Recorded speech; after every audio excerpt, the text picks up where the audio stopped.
Hello guys! Welcome back to Listen to Me. I'm Lynn and once again I am here to invite you to join me as I study the Word of God through my quiet time. Our topic for today is in Mark chapter 14 verses 32 to 42. So let's start.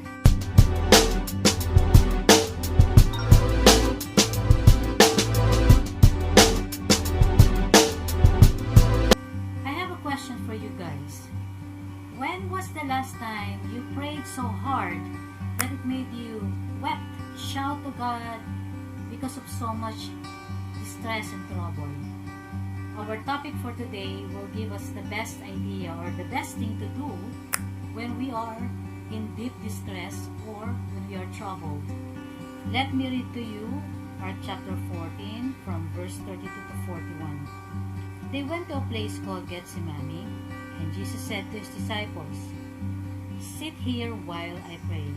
He took Peter, James, and John along with him, and he began to be deeply distressed and troubled. "My soul is overwhelmed with sorrow to the point of death," he said to them. "Stay here and keep watch." Going a little farther, he fell to the ground and prayed that if possible the hour might pass from him. "Abba, Father," he said, "everything is possible for you. Take this cup from me, yet not what I will, but what you will." Then he returned to his disciples and found them sleeping. "Simon," he said to Peter, "are you asleep? Could you not watch for 1 hour? Watch and pray so that you will not fall into temptation. The spirit is willing, but the body is weak." Once more he went away and prayed the same thing. When he came back, he found again them sleeping because their eyes were heavy. They did not know what to say to him. Returning to the third time, he said to them, "Are you still sleeping and resting? Enough! The hour has come. Look, the Son of Man is betrayed into the hands of the sinners. Rise, let us go. Here comes my betrayer." Let us discuss what happened in this passage. Jesus, together with Peter, James, and John, came to a place called Gethsemane. And kaya napunta rin si Jesus to pray to God. As mentioned, they were Peter, James, and John who were with him. These three disciples were considered as the closest among the 12 disciples to Jesus Christ. In verse 34, take notice na nung magsisimula na siyang mag-pray, sinabi niya, "My soul is overwhelmed with sorrow to the point of death." So he was deeply distressed and troubled during this time. Why? It is because alam niya na yung paparating na danger, or alam niya na ito na yung oras na i-betray siya ng isa sa mga disciples niya at dadakpin siya. Parang maihahalin tulad natin ito sa isang tao na bibitayin na. Ito na yung araw na bibitayin or ililethal injection. I cannot imagine how difficult the feeling would be kung alam mo na bibitayin ka na or bibigyan ka na ng injection para mamatay ka na because of the crime you have committed. But let us be reminded that Jesus Christ did not commit any crime. Take notice that Jesus Christ said to God, "Abba, Father, everything is possible for you. Take this cup from me. Yet not what I will, but what you will." So sinabi niya sa Lord, kung pwede lang, itong sarong ito or itong bagay na ito, alisin mo na. Huwag ko nang maranasan. Parang ganun. At the same time, sinabi niya rin na, pero hindi pa rin ang kalooban ko ang mangyayari. Kung ano pa rin ang kalooban mo. The question is, was Jesus trying to get out of his task? Tinatakasan niya ba yung nakaatang na gawain para sa kanya? Of course not. Jesus expressed his true feelings about the situation. Kung ano yung nararamdaman niya, kung ano yung nararanasan niya during that time, he expressed it to God. But he did not deny or he did not rebel against God's will. Hindi siya nagrebelde at hindi siya tumaka. Jesus' prayer highlights the terrible suffering that he needs to endure or he will endure.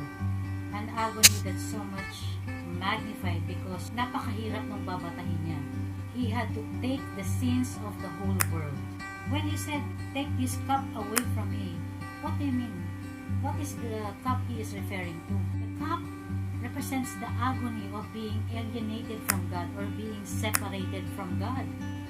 Yun ang lubos na nagpahirap ng kalooban ni Jesus during that time, to be separated from God because the sins of the world will be judged to His body.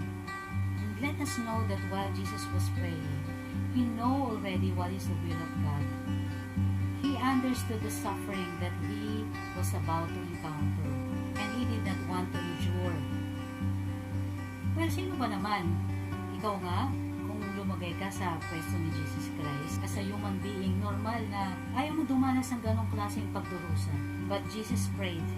At sabi niya, pero hindi ang kalooban ko, kundi ang kalooban mo ang siyang masunod. You know, we must understand that in times of distress or trouble, we are all vulnerable to temptation. Lahat tayo pwedeng matempt. So Jesus Christ did the right thing.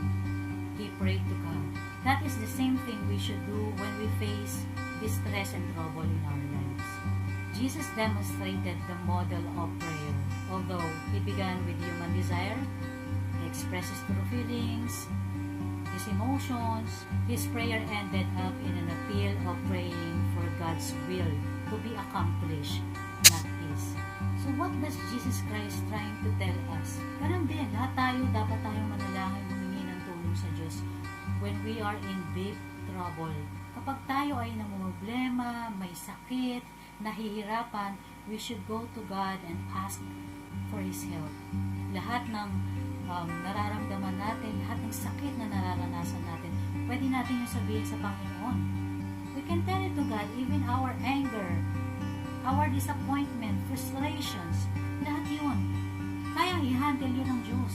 But then, at the end of our prayer, hanapin natin kung ano talaga ang kalooban ng Diyos. When we go to God, maaaring hindi niya tanggalin right away yung naranasan natin problem. But remember, just like Jesus Christ, when He prayed, nagkaroon siya ng tapang at lakas ng loob para gawin at harapin ang pagsubok na nakaatang para sa Kanya. So, ano bang naranasan mo ngayon?